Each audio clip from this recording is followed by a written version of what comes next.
Halo Studios has released a trailer. Alright, it looks like the worst kept secret is finally out, and we're getting a Halo CE remake.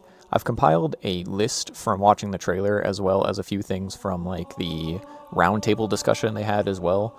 Just sort of like a likes and dislikes of what I noticed in the trailer, and I thought it'd be fun to just kind of run that down and give my 2 cents on the matter, since I've been playing Halo for a very long time. It was the first video game I ever really played as a kid, the original CE. So I think we'll just hop into the stuff that wasn't shown in like the trailer or the 13 minutes of gameplay, and then we'll go right into the stuff from the trailer that I noticed. 3 new levels is kind of crazy. I never really thought that they would do something like that. When people were kind of talking about, oh yeah, there's a CE remake, and it'll be really cool if it was like Resident Evil, where they kind of change stuff around and add stuff, I was like, yeah, that would be really cool to see, but I didn't really expect that, being such a longtime Halo fan, and with 343 and everything, kind of learn to temper your expectations a little bit with what they're going to give you. It's never going to be as generational as the original games, but hearing that kind of sparked that little excitement in my dweeb heart. 4-player online co-op is awesome. That means I'm actually going to be able to enjoy CE with my group of friends instead of having to pull one at a time, be like, hey, you're going to play CE, hey, you're going to play CE. I can now grab all of them at once and be like, yes, come here.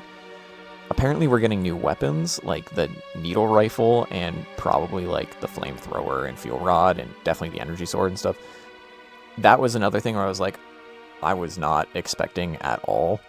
I kind of, going into this remake, I was like, okay, they're probably going to change some things around, maybe add a new voice line or a different cutscene here or there.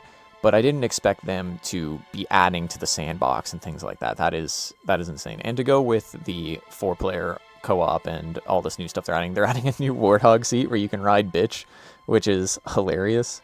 I am a huge fan of that, and I'm going to force everybody to drive me around when it drops next year. Being able to customize your HUD a little bit more as well, from what I'm hearing, is awesome. Being able to move that motion tracker, especially for somebody who is like learning how to make content and stuff now. Changing where like your face is, and not covering anything like the radar and stuff like that, it will improve my quality of life quite a bit. Something that I am not liking, that I've heard, I don't know for sure, I've seen that because it's the Blam engine and the Unreal 5 engine kind of mixed together, they're using like the Reach AI. And of course, yeah, you know me, I gotta come in and bah humbug about this. I am not a fan of Reach's AI to an extent. I'm not a fan of, I don't dislike Halo Reach. I know I shit on this game a lot. I actually love Halo Reach.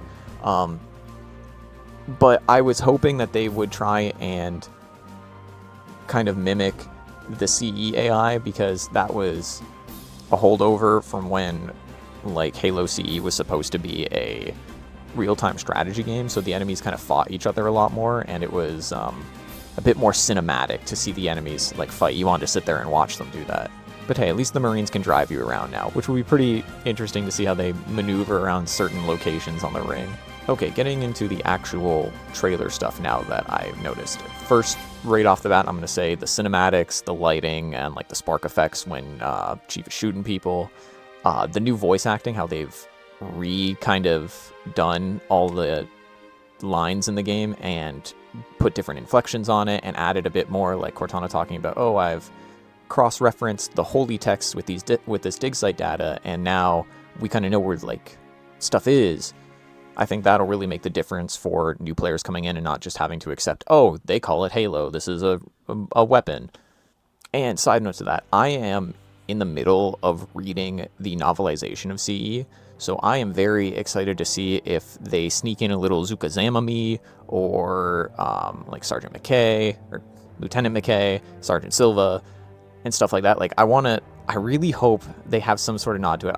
I think Fireteam Raven's going to show up at some point. But I want to see Alpha Base. I want to see a couple of the characters from the books. I don't know if they will do that, because the books kind of don't don't replicate the games in the same way that they did back in the day. So it's a weird area, but I would like to see something like that, and I hope they do that. There are new sound effects for the radio communications, like when Cortana speaks versus when the UNSC talks back and things like that. And despite what you would think that would do, it actually feels a bit more clear when someone is talking on the radio versus when someone's talking to you, which as a kid, that was something I was confused on a lot of the time, going through stuff like Truth and Reconciliation and I guess Silent Cartographer. Even though you do have like that little staticky kind of sound with the audio breaking up, now there is like an actual like click into it, which is, or at least a more audible click into it, which I noticed and I appreciate. The blood is back in most places. I know the Elite blood doesn't really spray like grape juice everywhere like CE, which I will dearly miss, but at least we have like that Halo 3 style like super bioluminescent blood on the grunts. And maybe the Flood, we'll have to see, and definitely the Hunters. I really want to know what 343 Guilty Spark's going to look like, seeing like the helmet cam from Jenkins and stuff. That's going to be really exciting to see when it's in our hands next year. The Jackal Shield and Plasma Barrier have like this kind of see-through vortex kind of flare to them. They look all wavy, which I think is really cool. It definitely is an improvement to the previous like shield design, especially from stuff like 5 and 4. Like Halo Infinite, I did like the more classical colors on their shields, but this kind of new style where it's almost like a bubble shield is really interesting. I like it a lot. We've got a new plasma rifle design. We finally got a plasma rifle design from like 343 Halo Studios. They no longer shy away from my favorite like regular Covenant weapon besides the Needler. So that was very exciting to see. They have, it kind of feels like that Macworld design where they have like the little extra nub. And the Needler, despite having all new sound effects for like shooting it and it exploding and the needles kind of popping on you, the ammo pickup sound is the same kind of